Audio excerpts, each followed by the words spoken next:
Hey guys, King Kaiju here, back with another Kaiju review. I know it's been a few days, but we're back at it, and I have a very special figure for you guys this time. Besides the premium King Ghidorah I looked at, we've been kind of looking at a couple of stinkers here recently, so I'm deciding to use a palette cleanser this episode, and we're going to look at some old-fashioned Hiya toys. And we're going to be looking at the best Hiya toys figure that has ever been put out, at least in my opinion, which is, of course, the Hiya toys Shimo. And this figure is just fantastic, man. It looks awesome. It's a one-to-one to how she looks on the screen, put in a figure form that's articulated. Just what else could you ask for? But of course I can't just end the video there, so let's get into the detail section. Like all Hiya Toys figures I've looked at, the detail on this thing is flawless. I really don't have any critiques about it whatsoever. It just looks great. The paint, detail, everything about it is as good as it can get. Not my favorite, but objectively, it is the best figure that I own. If I'm not mistaken, Hiya does use the CGI models from the movies, so you can clearly tell that, yeah, this is Shimo, like exactly her. This is what she looks like in the movie, in case you haven't seen New Empire yet. Literally every nook and cranny about her is painted, and it looks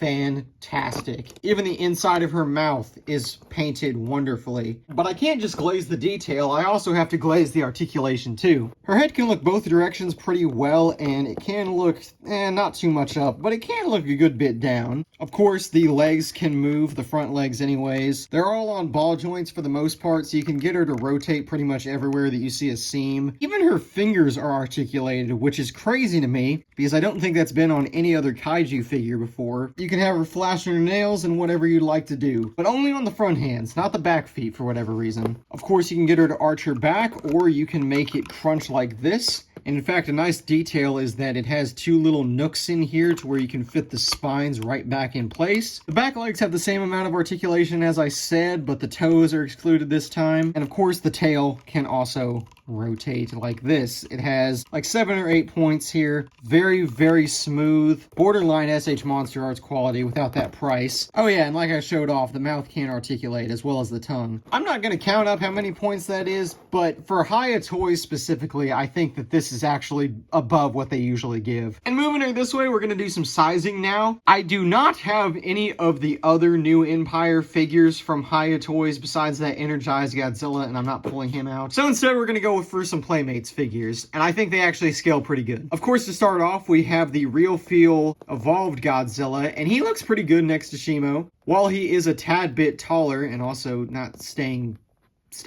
There we go. Shimo is much bigger just in scale wise, so I think that makes up for that height difference quite a bit. Next up, we have the monster that was with Shimo, Scar King, and he's punched over like this so he can stand. And again, just fantastic sizing here too. These scale really well. Unlike the Playmate Shimo, this guy is properly scaled, and it's not too big like the giant Shimo is either. And while yes, that figure was closer, I still think this is probably the most perfect sizing that you can get. And of course, lastly, to finish out that squad of monsters in the movie, we have Kong. And he looks really good here too. I would say that him being a little bit bigger than Scar King actually fits. This is about how big they look together in the movie whenever there's that side-by-side shot, so I think this is pretty damn good sizing too. And that's going to be the review of the Hiya Toys Shimo. I can't really put into words how good this figure is. I've reviewed plenty of good figures before on this channel, and out of all of them, I would say objectively, the Hiya Toys Shimo is the best. Like I've said multiple times, it's a one-to-one to how you see her in the movie. It has great articulation, its size is fantastic with most of your basic figures. Oh yeah, and if you're one of like the 3,000 people that saw that video I did on the Titan Toys Godzilla, this thing is about as pricey as that guy is. I think maybe $10 more, and you're getting this for $10 more than that piece of shit. I really hate that figure if you can't tell, but regardless, this figure I love, and if you can find it anywhere, I would say that you should pick it up. It's easy to find on retail. The figure's only like a year old, so it should be pretty easy to find for a decent price. Or just wait for the Frost version that's coming out. That figure looks pretty good too. But regardless, thank you all for watching this review, and I will see you all in the next one.